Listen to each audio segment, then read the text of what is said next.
हम लोग भक्ति रसामृत सिंधु ग्रंथ से पढ़ रहे हैं द्वितीय विभाग प्रथम लहरी विभाग नामक और श्लोक क्रमांक 26 भगवान श्री कृष्ण के गुणों का वर्णन कर रहे हैं। मेरे पीछे बोलिए।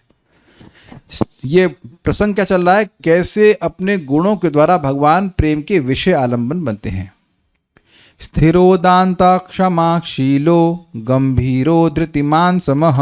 स्थिरोदान्तः क्षमाशीलो गंभीरो धृतिमान समः। वदान्यो धार्मिकः शूरः करुणो मान्यमान कृ। वदान्यो धार्मिकः शूरः करुणो मान्यमान कृ। स्थिरोदान्तः क्षमाशीलो गंभीरो धृतिमान समः। स्थिरोदान्तः क्षमाशीलो गंभीरो धृतिमान समः। वदान्यो धार्मिकः शूरः करुणो मान्यमान कृ।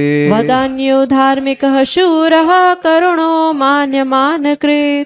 स्थिरोदान्तः क्षमाशीलो गंभीरो धृतिमान समः। स्थिरोदान्तः क्षमाशीलो गंभीरो धृतिमान समः। वदान्यो धार्मिकः शूरः करुणो मान्यमान कृ। वदान्यो धार्मिकः शूरः करुणो मान्यमान कृ।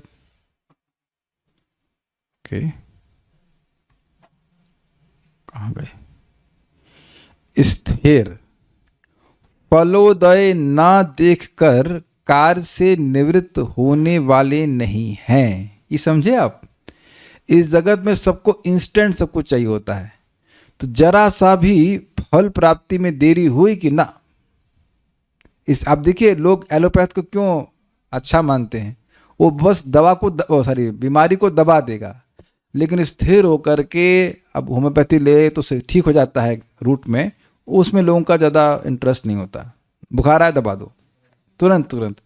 या ये तो खैर एग्जाम्पल आपको दिया मैंने, लेकिन बहुत सारी चीज़ें होती हैं इनमें बहुत समय लगता है, तो वहाँ स्थिरता चाहिए होती है, पेशेंस, धैर्य, ये सब चाहिए होता है। तो कह रहे हैं कि तुरंत फल उदय नहीं होने पर व्यक्ति कार्य से निवृत्त हो जाता है, नहीं करना है, लेकिन ऐसे भगवान नहीं है। वैसे तो मैं विनोद के बोल रहा हूँ, भगवान महाविष्णु कितना वेट करते हैं। उन्होंने प्रकृति के तत्वों का सृष्टि कर देते हैं, उसके बाद 1000 साल तक पड़े हुए हैं कोई फल नहीं प्रकट हो रहा, कोई ब्रह्मांड नहीं सृष्टि हुई, करना तो नहीं है, जस्ट रिलैक्सिंग, कोई दिक्कत नहीं, स्लीपिंग। दांतः दुस्सह होते हुए भी उपयुक्त क्लेश सहन करने वाले हैं।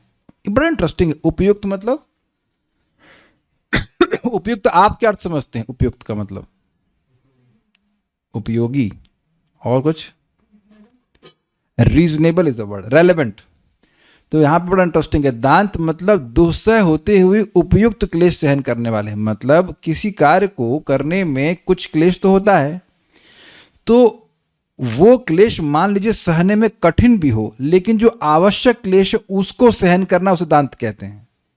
कोई दांत फड़वा ले, अपना गाल फड़वा रहा है और उसके बाद जैसे रोड यहाँ से रोड जाती है, फिर वहाँ से रोड निकल जाती है, इस तरह के व्यक्ति को दांत नहीं कहा जाता। दांत मतलब इंद्रियों पर संयम करना। तो इंद्रियों पर संयम करना कठिन होता है। इंद्रियों का क्यों कठिन होता है? कि इंद्रियां अब अपनी डिमांड को प्राप्त करने के लिए उनकी तुरंत प्राप्ति होनी चाहिए। आंख जो चाहती है देखिए तो देखता है, सुनाई पड़ा, समझ में आया? जब आंख जो देखना चाहती है तो अब रुकेगी नहीं, तुरंत चाहिए। जो कान सुनना चाहता है वो तुरंत चाहिए। जीभ को जो चाहिए वो तुरंत चाहिए, भले तुरंत नहीं मिले, कम से कम उसके तुरंत प्रयास में तो आ जाता है, चलो ये बनाना है, वो करना है, कुछ समझ में आ रहा है। They are not patient. इंद्रियां हमारी पेशेंट नहीं है। तो भगवान दांत है, वो यार उनको संग दिक्कत भी नहीं कि इंद्रियां पूरी तरह सहमित है, उनकी तो दिव्य इंद्रियां हैं। बट इंटरेस्टिंग है इसकी, वह कोई कठिनाई आ भी रही है तो उसको लिए उपयुक्त क्लेश सहन करने में समर्थ है, फालतू क्लेश सहन नहीं करते। क्षमाशील तो स्पष्ट है, दूसरों के अपराध को क्षमा करने वाले हैं। कोई याद आ रहा है आपको ऐसा लीला भगवान की, मैंने अपराध क्षमा किया हो? कालिया का भी क्षमा किए थे, ब्रह्मा जी का क्षमा किए थे, इंद्र का भी क्षमा किए थे, बहुत अपराध क्षमा किए हैं भगवान। गंभीरः, उनका अभिप्राय दूसरों के पक्ष में दुर्बोध है। ये बहुत मजेदार है। 4 कुमारों ने जब जय विजय का अपराध किया था तो फिर भगवान स्थिति को संभालने के लिए आ गए और बोलते हैं कि अगर ब्राह्मणों का अपराध मेरा हाथ भी करता है तो मैं हाथ को काट दूंगा। अब देखने से तो लग रहा है कि ब्राह्मणों का वह गुणगान कर रहे हैं, लेकिन वहाँ अपने पार्षदों की तुलना अपने हाथ से कर रहे हैं और ब्राह्मणों को थोड़ा डिस्टेंस पे रख दिए, है ना। तो अब वो और बातें भगवान वहाँ बोल रहे हैं, आप लोग वहाँ पे सुन ही चुके हैं कि 4 कुमार ये समझ नहीं पा रहे थे। 4 कुमार जो भगवान के ज्ञान अवतार हैं, जो ज्ञान शक्ति से युक्त हैं, अच्छी वाली एकदम बढ़िया वाले, उनको ये नहीं समझ में आ रहा था कि भगवान हमको डांट रहे हैं कि भगवान हमको प्रेज कर रहे हैं, प्रशंसा कर रहे हैं। This how he was speaking. ये वैकुंठ में भगवान ऐसा किए थे। और बाद में फिर वो मतलब क्या कहते हैं, by the process of elimination, कि भगवान हम लोगों को क्यों डांटेंगे ऐसे करके सोच रहे थे, तब वो निर्णय कि नहीं, भगवान हमको डांट नहीं रहे।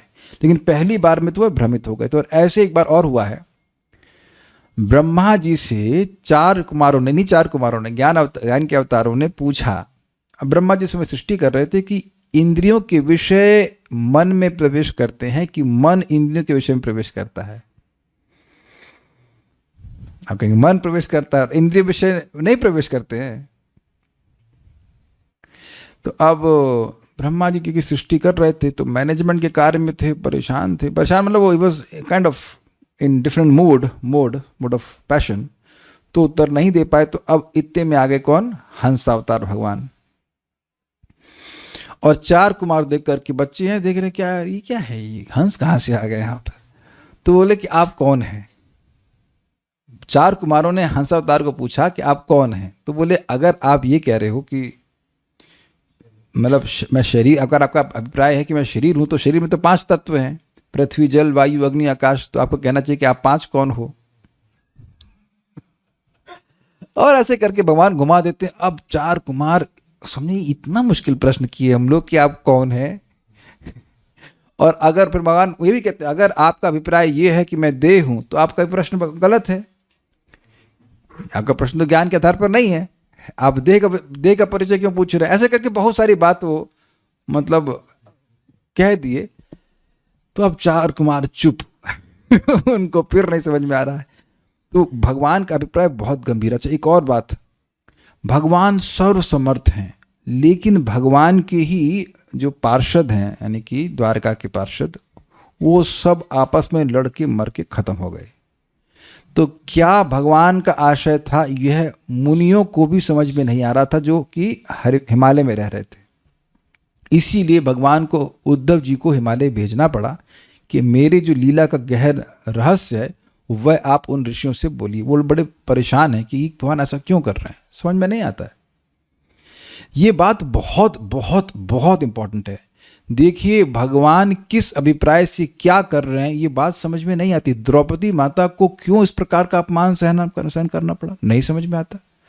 लेकिन उनके, आप प्रथम स्कंद में सुन चुके कि द्रौपदी का अपमान हुआ और श्री कृष्ण उसी समय उनको मार सकते थे। लेकिन भगवान का अभिप्राय ये था कि दुनिया के जितने भी बवालिए हैं, मतलब क्या कहते हैं, हूण बदमाश, वो सब इकट्ठा होना चाहिए और उसके बाद उनको वॉशिंग मशीन में डाल के खत्म कर दिया जाए, मतलब मार दिया जाए। तो ये कौन समझ रहा था उस समय जब द्रौपदी के लोग अपमान कर रहे थे। तो ये लोग सोचते थे कुछ नहीं है, भगवान क्या कर लेंगे, कुछ नहीं। भगवान तो पिक्चर में नहीं थे, भगवान कहाँ दिख रहे थे उनको वहां। तो किस आशय से भगवान वहां पर दुर्योधन को पर चक्र नहीं चलाए। भाई आ करके ऐसे भी तो बचा सकते थे कि दुर्योधन पर चक्र चला देते, दुर्योधन मर जाता। और ये हमको याद आ रहा, और किसी कुछ याद आ रहा हो तो मुझे प्रॉम्प्ट कर सकते हैं। गंभीर आशय, ये तो बात याद आ रही है मेरे को कि भगवान कुछ करना चाहते हैं तो समझ में नहीं आता कि वह क्यों कर रहे हैं। ठीक है, तो हाँ, एक और बात बोलना चाह रहा था। कल कालिया कृष्ण को बड़ी दिक्कत हो रही थी, और ये बहुत बार साधकों को दिक्कत होती कि भगवान जब सर्व सामर्थ्य से युक्त हैं तो तुरंत हमको अपने धाम में क्यों नहीं लेके जा रहे। हम इसको सुन चुके हैं, भगवान की जैसे हम शरणागति स्वीकार करते हैं कि भगवान आपकी हम शरण में हैं, तो भगवान के मन में निर्णय आ जाता है कि इसको मुझे अब मुक्त करना है, मुक्त त्रिगुणातीत करना है, लेकिन तुरंत नहीं। अब क्यों, अब करते रहो क्यों। अपने ही जीवन में आप देखेंगे, अन्य भक्तों के जीवन में देखेंगे खूब अच्छे से भक्ति कर रहे हैं लेकिन रोग आ रहा है, क्यों। भीष्म पितामह शुद्ध भक्त हैं लेकिन बाण की शैया पे हैं, क्यों। चलिए ये तो बात में भक्तों ने समझाया है, लेकिन भीष्मदेव खुद बोल रहे हैं क्या श्लोक था वो, अच्युताश्रय उसमें आता है शब्द, बड़ा सुंदर है कि ये मूर्तिमान धर्म है, क्या नाम है इनका, युधिष्ठिर महाराज, और अर्जुन और मतलब भीम ये खूब शक्तिशाली हैं। तो और ये विप्र अच्युताश्रय, ब्राह्मणों के आश्रय में है और भगवान के आश्रय में, ततो विपद, फिर भी विपद आ रही है। तो वहां बड़ा मतलब विष्णुदेव बड़े कंफ्यूज हो जाते हैं, कहते हैं कि देखिए भगवान के अभिप्राय को जानने के लिए अगर कोई कविजन प्रयास भी करते हैं तो मोहयंती कवयोपि ही, ये बोलते हैं कि जो कविजन है वो मोहित हो जाते हैं, ये बात है। तो जो कवि हैं वह भी नहीं समझ पा रहे हैं कि भगवान कोई कार्य क्यों कर रहे हैं।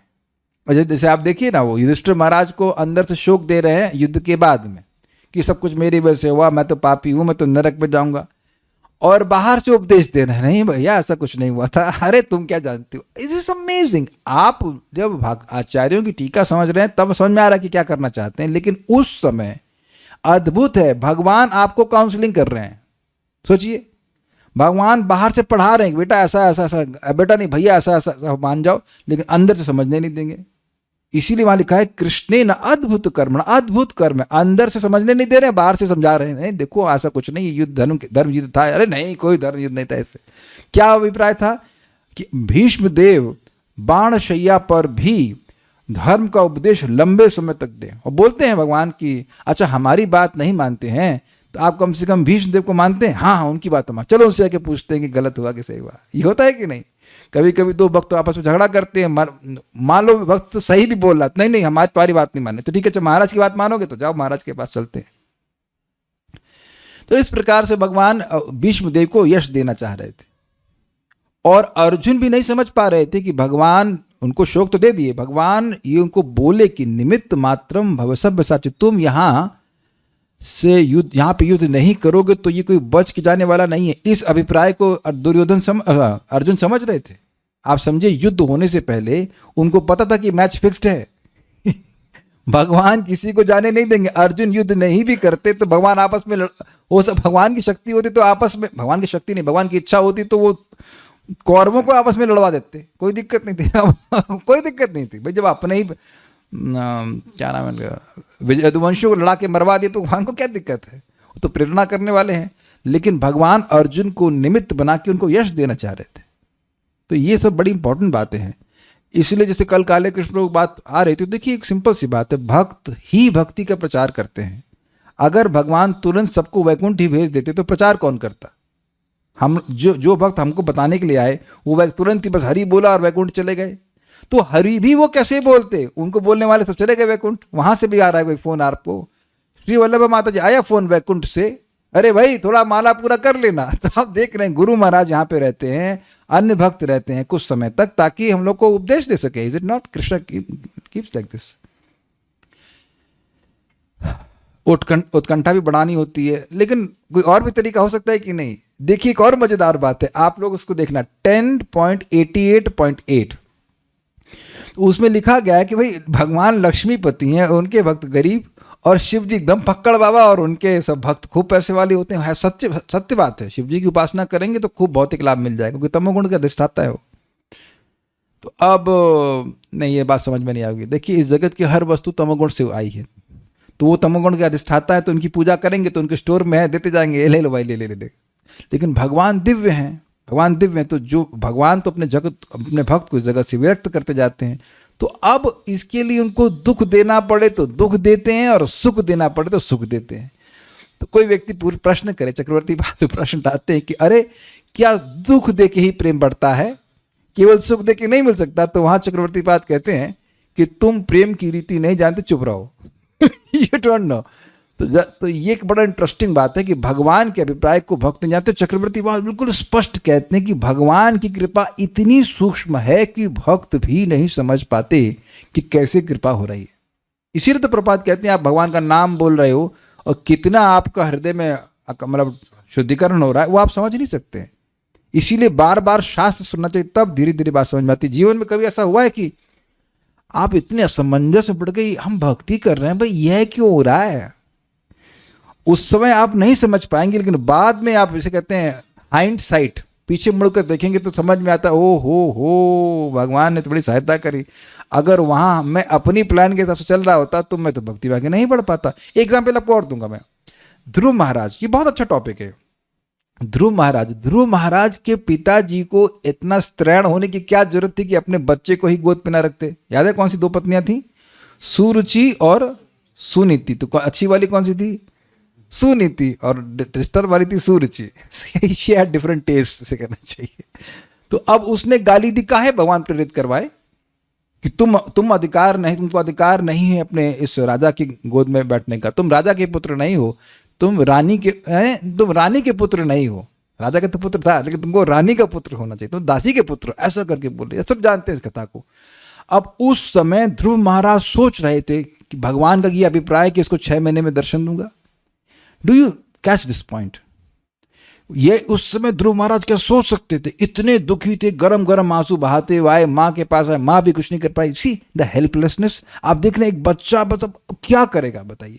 वहां तो कंप्लेन भी नहीं कर सकते, पूरे विश्व पे राज उनके पिताजी का ही है, किससे कंप्लेन करेंगे आप? वही जज हैं, वही ज्यूरी है, सब कुछ वही है। तब आप विचार कीजिए कि वो कितना बच्चा, एक तो क्षत्रिय है, एकदम अपमान हुआ, झेल नहीं पा रहे हैं उसको, रो रहे हैं, और बच्चे हैं, कुछ कर नहीं सकते, तख्ता पलट तो कर नहीं देंगे।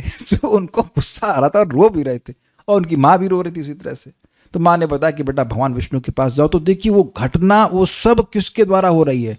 भगवान की व्यवस्था से हो रही है। प्लीज एकदम क्लियर समझ लीजिए इसी। और आगे जाके आप कथा जानते हैं कि उनको रिकॉर्ड बना दी कि 5 साल का बच्चा भी भगवान की प्राप्ति कर सकता है, तो 11 साल वाले भी कर सकते हैं। वैष्णवी क्या लगता है आपको? 6 साल लेट हो गए आप। हम कहेंगे बोलो प्रभु जी आप कितना लेट हो गए? हम तो लेट ही हैं। क्या कह सकते हैं? एक कीर्तिमान हो गया ना प्रसिद्ध। आप बताओ, परम पूज्य राधानाथ महाराज इतना सुंदर बात कहे कि देखिए, अगर ध्रुव महाराज को बड़े पुचकारते उनके पिता, आए मेरा ध्रुव प्यारा बच्चा, तो आज उनका नाम भागवत में नहीं होता।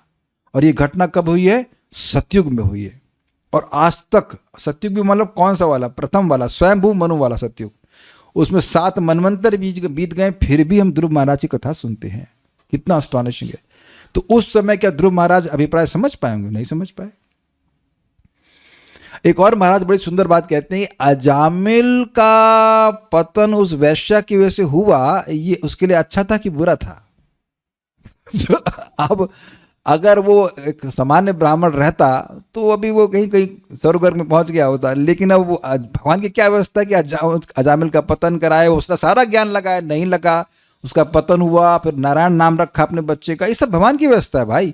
और अंत तो कहता, फिर नारायण का नाम भगवान से उसने पुकारा। और वो खुद आश्चर्य कर रहा है कि लोग भजन कर करके मर जाते हैं, लेकिन मरते समय नाम नहीं आता, और मुझ जैसे पापी के जीवा पर भगवान का नाम कैसे आ गया? तो आप समझ गए कि भगवान का आशय नहीं समझ सकते। इसीलिए भैया, अगर भक्ति में स्थिर होना चाहते हैं तो व्यक्ति को शास्त्र खूब सुनना चाहिए, तब थोड़ी थोड़ी बात समझ में आती है। ऐसा नहीं कि उस वक्त भी आप पूरा समझ लोगे, लेकिन एटलीस्ट प्रिंसिपल समझ में आता है। एक और इंटरेस्टिंग बात है, बहुत सुंदर भक्त लोग कहते हैं, devotees don't understand Krishna's will but they accept Krishna's will.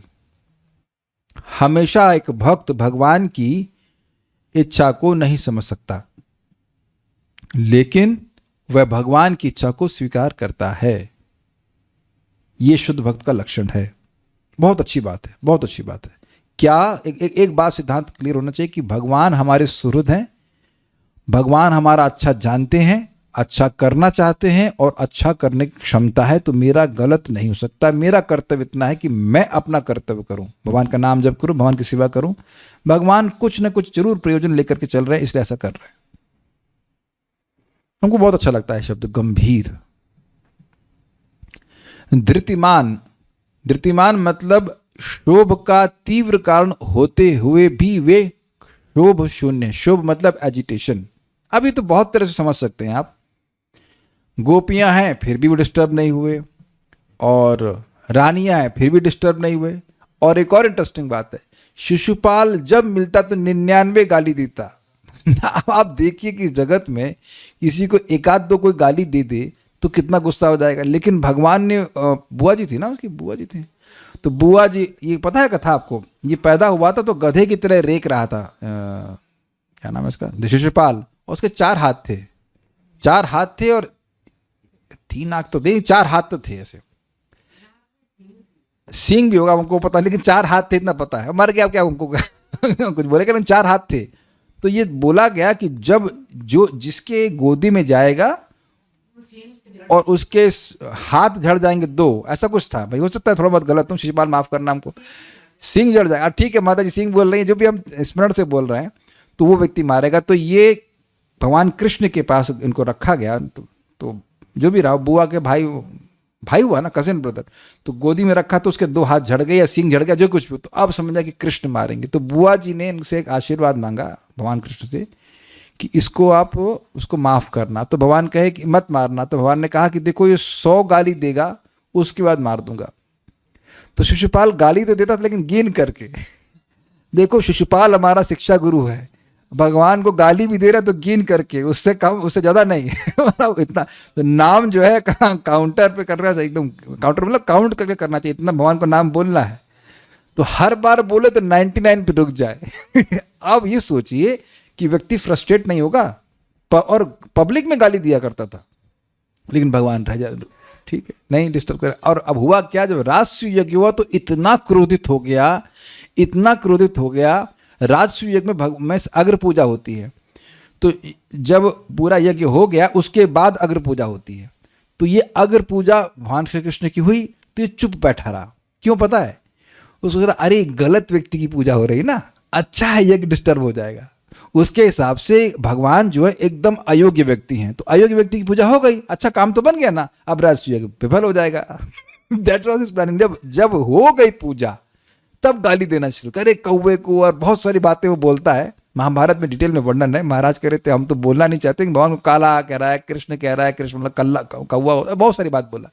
इतना क्रोध में हो गए कि अब वो गिनती भूल गए कि 100 क्रॉस कर गए। तब भगवान ने चक्र चलाए और मर गए।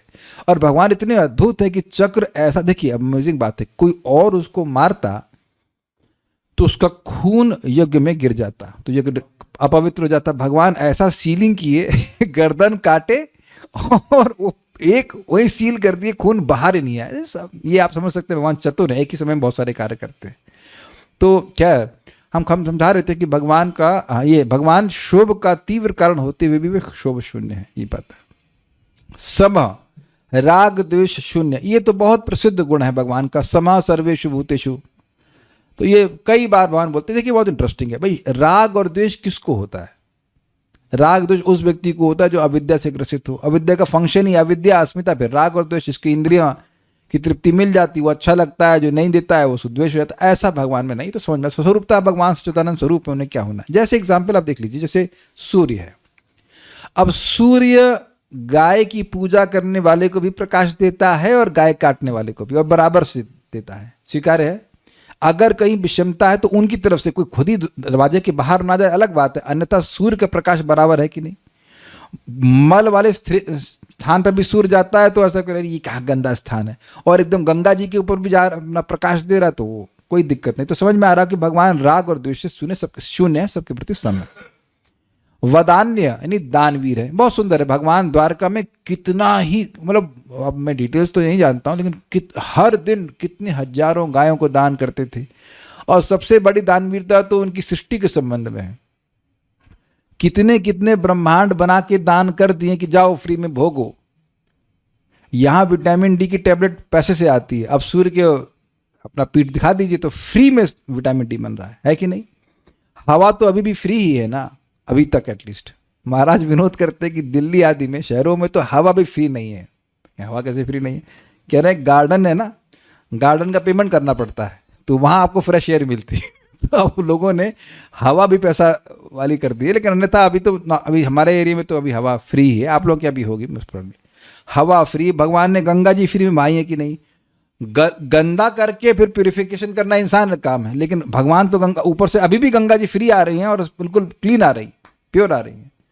तो कितनी सुंदर बात है, भगवान दान कर रहे हैं कि नहीं। महाराज बड़ा विनोद में कहते हैं कि देखो, अगर सूर्य का भगवान बिल दे दे कि तुम जब से पैदा हुए हो, जब से जितनी तुमने सनलाइट भोगी है उसका बिल दो, तो कहेंगे सरकार माफ कीजिए, कहाँ से लाएंगे, कहाँ से देंगे। इस नॉट, सूर्य से कितना पोषण हो रहा है कि नहीं। हमें इंटरेस्टिंग लग रहा है कि सारे देश बोलते हैं, ईरान बोल रहे हैं कि ये मेरे ऑयल रिजर्व हैं, और साउथ अरेबिया वाले, साउथ अरेबिया ने क्या, अरेबिया कौन सी साउथ अरेबिया है, नहीं, ऐसे मतलब जो भी खाड़ी देश हैं, दिमाग उनका खाड़ी में ही है। ये हमारा ऑयल रिजर्व है, ये तुम्हारा ऑयल रिजर्व है, ये, अरे भाई वो तुम भरे हो क्या वहां पर? ये कोई बेवकूफ नहीं पूछता है कि ये रखा कौन इसको, है ना? या भारत के ये रिजर्व है, वो सब जगह ज्ञान चल रहा है कि भाई तुम तो निकाल रहे हो, ये नहीं पूछे कि भर कौन रहा है, भरा कौन, एक्चुअली भर तो नहीं रहे, और पता नहीं भर रहे कि नहीं भर रहे, लेकिन भरा कौन, इतनी बड़ी मात्रा में कौन भरा? और भगवान चुप है, कुछ नहीं बोलने लायक। महाराज बड़ा अच्छा कहते हैं, भगवान कोई फर्क नहीं पड़ता, ये कंगड़े हैं, ये क्या देंगे, लो भोगो, कोई दिक्कत नहीं। Like this. ये तो एक बड़ा सुंदर एंगल है दानवीरता का। भगवान तो वैसे तो दानवीर है ही, भगवान वरदान। और कोई गुण याद आ रहा है इस संबंध में, और कोई लीला याद आ रही है भगवान की दानवीरता में? एनीवेज अभी याद नहीं आ रही है। धार्मिक, वे स्वयं धर्म का आचरण कर दूसरों को भी धर्माचरण कराने वाले। This is very nice. देखिए, धार्मिक मतलब होता है केवल प्रवचन धर्म का नहीं करे, उसको पालन भी करे। सुबह उठना चाहिए कितने बजे? 3 बजे। और आप कितने बजे उठ रहे हैं? 8 बजे। तब कौन सुनेगा आपकी बात? अरे आज वो देह में दर्द था। ये धर्म का पालन ऐसा व्यक्ति कभी नहीं कर सकता। कमजोर व्यक्ति नहीं कर सकता कि आज थोड़ा ठंड लग गई तो वो सो गए, या आज जप नहीं कर सकते, फिर क्या आप दूसरों को क्या शिक्षा देंगे? हम देख रहे थे, हम तो आप वेदवाणी थोड़ा सा मान लीजिए, इनको बोल के रखा कि पहले आप जप पूरा कीजिए, थोड़ा सांस तो ऊपर नीचे हो जाता है, तो आप आरती नहीं भी कर पाएंगे तो कोई बात नहीं, अगर टाइम से हो जाए तब आ जाना। लेकिन हम लगे रहते हैं आरती कर रहे हैं, ये कर रहे हैं, आ रही तुलसी आरती, कोई बात नहीं हम कर रहे हैं, अरे नहीं मैं आ रही। तो अब मैंने देखा कि आपके जो जूनियर्स हैं, जो भी आपके जूनियर, आप लगे रहो उत्साह से, तो उनको लगे अरे यार ये क्यों कर रहे हैं इतने उत्साह से, तो वो अपने आप पीछे लग जाते हैं। That's how it is there. और मैं कहूँ अच्छा वेदवाणी क्या, चाय लाओ 8 बज गया है, तुलसी आरती तुम कर लेना, तो करेंगी? ये कौन करने वाला है? No one will do. अपनी आचरण प्रभु जीवन सिखाए। तो भगवान का ये बड़ा सुंदर गुण है। धर्म वर्मणि शब्द है प्रथम स्कंद के प्रथम अध्याय का आखिरी श्लोक देखेंगे। श्री कृष्ण जो धर्म के कवच के समान थे। क्यों? धर्म जानते हैं एक, और धर्म का संपादन कर रहे हैं। बड़ा सुंदर है। इस बात को आप देखेंगे कि नारद जी भगवान के महलों में जाते हैं और भगवान देख रहे हैं भगवान कैसे एक आइडियल गृहस्थ का धर्म पालन कर रहे हैं। और प्रभुपाद वहाँ समझाते भी हैं, जैसे भगवान रुक्मिणी जी के साथ सो रहे होते हैं, लेकिन फिर भी सुबह उठते हैं, सुबह उठ ही जाते हैं ब्रह्म मुहूर्त में। यद्यपि रुक्मिणी जी को अच्छा नहीं लगता है, कृष्ण को कौन दूर जाने देगा, फिर भी उठते हैं। तो वहाँ पे बहुत सुंदर प्रपात बोलते हैं कि भगवान एक आदर्श स्थापित कर रहे हैं गृहस्थों के लिए, और बहुत जरूरी है गृहस्थों के लिए कि गृहस्थी बवाल कर रहे हैं। हम तो गृहस्थ में हैं, हम धर्म का कैसे पालन करेंगे? तो कौन लाइसेंस दिया आपको धर्म छोड़ने का? कोई लिखा है कि गृहस्थ लोग धर्म का पालन नहीं कर सकते? कहीं लिखा है? गृहस्थ लोग सब मुक्त हो गए हैं। जो सबसे अधिक बंधन में, उसको तो और दवा की जरूरत है ना भाई। Do you agree with this? बहुत बड़ा बंधन है भाई, बहुत बड़ा बंधन लगा हुआ है, तो फिर उसको धर्म पालन करना चाहिए। और भगवान करके दिखा रहे कि तुम्हारी तो एक ही पत्नी है और 2 बच्चे हैं, या 3 होंगे या 4 होंगे। मेरे कितने हैं? भगवान मतलब मेरे मतलब कृष्ण बोले कितने, गिनो जरा। 16,108 और गुणा 10, और एक लड़की भी ना, 11। सॉरी, कितना नंबर आ रहा है भाई? कोई भेजे इतना बवाल। फिर उनके बच्चे और उनके 10 बच्चे, तो इतना सारा बवाल होने के बाद भगवान सुबह उठते हैं। फिर क्या बोलेंगे? अरे वो तो भगवान है तुमको धर्म नहीं करना तो कोई ना कोई बहाना करके रख चलेगा। ये हम जितने भी गृहस्थ हमको भी प्रीचिंग किए हैं, एज अ ब्रह्मचारी या एज अ गृहस्थ वटेवर, ये लोचेबाजी वो कहते हैं कि हमारे तो बच्चों की पढ़ाई है, ये तो भगवान के बच्चे नहीं पढ़े, सब अनपढ़ पैदा हो गए क्यों भाई? उनके मान में बच्चे का नाम क्या है? सांब। वो पढ़ाई नहीं किए हैं। अरे आपके बच्चों से बहुत ज़्यादा पढ़ ली, वो सब बच्चों से अधिक पढ़ लिए, बहुत जानकार हैं। ऐसा सब नाटक होता है, ये सब खाली कहने की बात होती है। धर्म करना चाहिए, धर्म करना चाहिए, धर्म करके ही शिक्षा दे सकते हैं। बहुत अच्छा लग रहा है, भगवान बहुत सुंदर शिक्षा दे रहे हैं वहाँ पर। तो उम्मीद हो कि जब कृष्णा बुक पढ़ेंगे तो आप देखेंगे कैसे भगवान धर्म का आचरण कर रहे हैं। गायों को दान करना, अग्निहोत्र करना, क्या क्या वो सब करना है। और इसी प्रकार से चैतन्य महाप्रभु ने भी किया। ठीक है। शूर, युद्ध के उत्साही तथा अस्त्र प्रयोग में निपुण है। आपने सुना ना, शूरवीर, अब ये तो बड़ा स्पष्ट है, आप देखिए 23 अक्षौहिणी लेकर के आते थे ससुर जी का। हाँ जरा सा अब नाम याद हो गया आपको। किसके ससुर? कृष्ण के, कंस के। हाँ मामा जी के ससुर आते, सीनियर डिवोटी, सीनियर पर्सन। तो मामा जी के ससुर बड़ा प्रेम से आते थे। ये गलत काम किया ना, मामा का वध किया उसने, ऐसा भांजा होता है, उसके मन में यही चल रहा है। और मामा जी क्या किए, इतने भांजों को मार दिए वो नहीं देख रहे हैं, लेकिन भांजे ने मार दिया, वो भी इसलिए मारे क्योंकि भैया देवताओं ने बोला था कि यही मारेंगे, भगवान क्या करे, हेल्पलेस है, देवताओं ने बोला ना। क्या कर सकते, उनको कोई मारने वाला नहीं था। कंस को तो भगवान मारे ठीक है, लेकिन भगवान ने अन्य को नहीं मारा। अन्य भी इसके भाई थे कंस के, उनको नहीं मारा, उनको बलराम जी मारे थे। कंक और क्या क्या नाम था, उनको भगवान बलराम जी मारे थे। तो अब जरासंध को बहुत गुस्सा आया, बहुत गुस्सा आया। तो हर साल तैयारी कर करके 23 अक्षौहिणी सेना लेके आता था। आप देखो कि फिजिकल फाइट के लिए कितना साहस चाहिए होता है, और 23 अक्षौहिणी आपके सामने कोई लेके आ जाए। तो भगवान कृष्ण और बलराम जी जाते, बस 2 ही लोग सबको खत्म कर देते। फिर ये इनको चैन नहीं मिलता, फिर कहते हैं अरे मैं तो जा रहा हूं, अब तो मैं तपस्या करूंगा। फिर उनके दोस्त मिलते हैं, अरे कोई बात नहीं, तो काल की बात थी, हार गया, आप हार गए, कोई बात नहीं, फिर तैयारी कीजिए। फिर 23 अक्षौहिणी इकट्ठा करता, फिर 23 अक्षौहिणी, ऐसे करके कितना 17 बार किया ना। 17वीं बार भगवान छोड़ दिए युद्ध में, वो अलग कहानी है, रुक्मणी जी से शादी करनी थी। बट इस प्रकार से भगवान युद्ध के उत्साही। और कहाँ युद्ध के उत्साह के, ये तो मेजर है, और तो कहीं और युद्ध किए हैं भगवान। हाँ वो नरकासुर से युद्ध किए, अमेजिंग है। नरकासुर के बड़ी आर्मी और खूब प्रबल शक्तिशाली था, और अपनी पत्नी को लेके गए। आप बताओ पत्नी को ले जाने की क्या जरूरत थी, रोटी बनवानी है क्या? क्या नाम था, सत्यभामा। क्या ही जरूरत थी बताइए? किसी को पता है कि सत्यभामा को क्यों लेके गए? ये नहीं पता होगा। देखिए नरकासुर जो है ये पृथ्वी का बेटा था। जब भगवान वराह ने पृथ्वी को स्पर्श किया था ना अपने सींग से, तो उससे उनका बेटा पैदा हुआ था। और अब ये बाद में सब असत्संग से वो असुर बन गया नरकासुर। तो नरकासुर को मारने से पहले हमने सुना है भक्तों से कि सत्यभामा थी वहीं पे, तो भगवान उनसे परमिशन लिए कि मार दें इसको। जब इन्होंने परमिशन दिया तब वो मार दिया। मैं सुना है भक्तों, अभी तक पढ़ नहीं पाया उस बात को, लेकिन सुना है इस प्रकार से, तो इसलिए लेके गए थे। और भी कारण है कि वो दिखाना चाहते थे कि स्वर्ग में देखो मैं जा सकता हूँ, इत्यादि इत्यादि, लाइक दैट। बहुत सारी बातें हैं। तो यहाँ पर वहां शूरवीर हैं। और बाणासुर से युद्ध किए थे। अनिरुद्ध को जब उन्होंने कैप्चर कर लिया था तो भगवान युद्ध किए थे, बाणासुर से युद्ध किए थे, तो उनको मजा आता है युद्ध करने में। और अस्त्र प्रयोग में निपुण है तो है ही। भाई शिव जी से युद्ध किए थे और शिव जी को विफल कर दिए थे, और उसके बाद शिव जी को ऐसा बाण चला दिया कि शिव जी अब थक गए और उबासी लेना शुरू करते, राहु तमोगुण में। तो अब ये सब है, भगवान बहुत तेज हैं, ठीक है। करुण, हाँ देखिए एक बात समझिए, भगवान पे तो हम सुन रहे हैं, लेकिन इस प्रकार का कोई एक व्यक्ति हो जो अकेले 25-30 लोगों को मार दे, या मार दे मतलब हरा दे, तो कितना उसका मतलब शौर्य गाया जाएगा। क्योंकि भारत का सैनिक को अकेले सारी पाकिस्तान की सेना को हरा दे, उसको तो मतलब लाद दी जाएंगे सारे मेडल ना। आजकल 1-2 जो टेररिस्ट उनको मारना, आजकल हमेशा 1-2 टेररिस्ट को मारना बड़ा मुश्किल होता है, लेकिन अब पूरी एक सेना को हरा देता हो, वो भी शक्तिशाली वाली। आजकल तो बस शक्ति गन की होती है, अपने शरीर की शक्ति तो कुछ होती नहीं है। अनेक अनेक दिव्यास्त्र सब कुछ थे, लेकिन हरा देते हैं भगवान।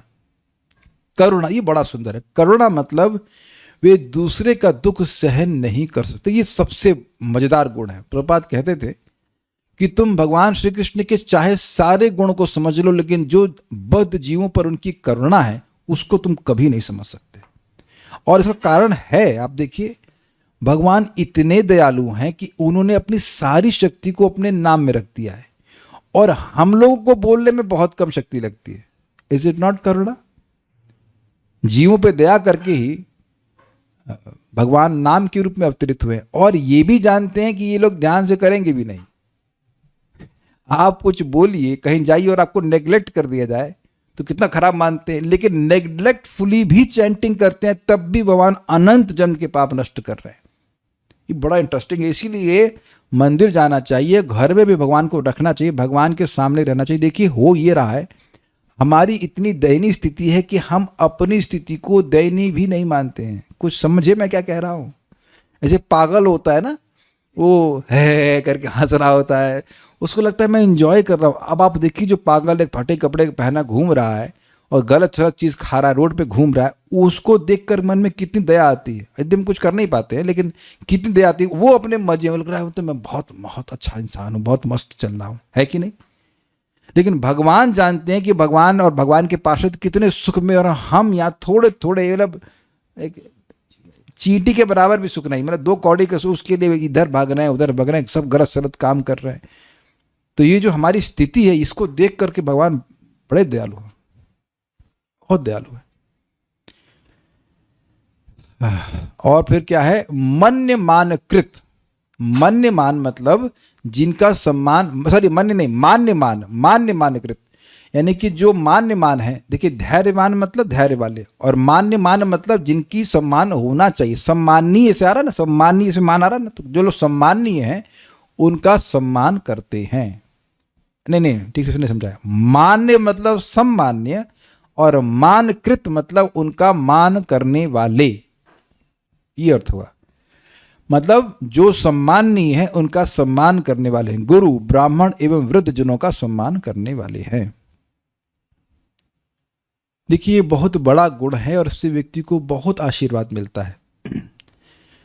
स्पेशली कलयुग में ये असम्मान की भावना बहुत बढ़ गई है। हर व्यक्ति ना श्रेष्ठ जनों पर हमेशा क्या कहते हैं, संदेह करते रहता है, और इसी कारण से उसे कृपा भी नहीं प्राप्त होती है। एग्जाम्पल आपको मैं दूंगा,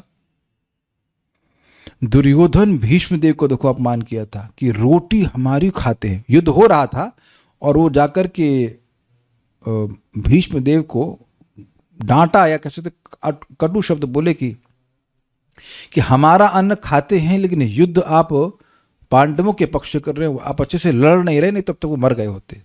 ये कितनी खराब बात है। बड़ा समझा रहे हैं कि देखिए राज्य भीष्म देव का था, वो स्वेच्छा से दे दिए तुम्हारे बाप को कहते तब तुमको मिल रहा है। एक्चुअली बाप को भी बता दिया, तो अब उन्हीं को तुम बोल रहे हो, धृष्टता है कि नहीं। और आप देखिए भगवत गीता की शुरुआत में दुर्योधन बोल रहा है ना, पश्यतान पांडुपुत्राणाम आचार्य महतीम चमुम व्यूढ़ाम द्रुपद पुत्रेना तब शेण धीमता। देख रहे हैं आचार्य, ये आपके बुद्धिमान शिष्य, क्या नाम है, द्रुपद के पुत्र, क्या नाम है उसका, धृष्टद्युम्न, ये सब सेटिंग किया है। तो कहने का मतलब है कि आपका शिष्य तो बुद्धिमान है और आप है मूर्ख। That was is important speaking. अब समझ सोचिएगा, इनको गुरुजी को समझ में नहीं आ रहा, बड़े तेज हैं वो लोग। आपको याद है, हम लोग सब पढ़ चुके हैं इस बात को। अपने ही गुरुजी को जो तुमको शस्त्र विद्या सिखाए, अस्त्र विद्या सिखाए, तुम पब्लिक में बोल रहे हो, आके पब्लिक भी सुनेगी। हम लोग सुने कि नहीं सुने, बोला वो तब ना सुने। तो वो बोल रहे, इस प्रकार का कटाक्ष कर रहे हो। गुरुजी से कटाक्ष करना चाहिए, और गुरुजी समझते नहीं क्या? फिर भी उसने खून का घूंट पी करके वो बस चुप है। तो ये सब तरीका नहीं होता है, ये सब तरीका नहीं होता है। भगवान सम्मान देते हैं, सम्मान देते हैं जो उनसे श्रेष्ठ हैं। गुरु, ब्राह्मण और वृद्ध जनों का सम्मान करते हैं, करने वाले हैं। इससे बहुत अच्छा। हाँ, एक और इसमें कहानी बताऊंगा। कहानी मतलब लिंक है। आप जानते हैं युधिष्ठिर महाराज युद्ध के पहले किसके पास गए थे? युद्ध शुरू होने से पहले भीष्म देव और द्रोणाचार्य के, और उनको चरणों को स्पर्श किया, आशीर्वाद मांगा। दोनों बोले विजयी भव। तो वो बोले भी कि अगर तुम ऐसा नहीं करते तो हम तुमको शाप दे देते। तो गुरुजनों का आशीर्वाद मिलता है, हम प्रणाम करते हैं, उनका सम्मान करते हैं, ये सब बहुत बड़ा आशीर्वाद होता है। This is very very nice, very important.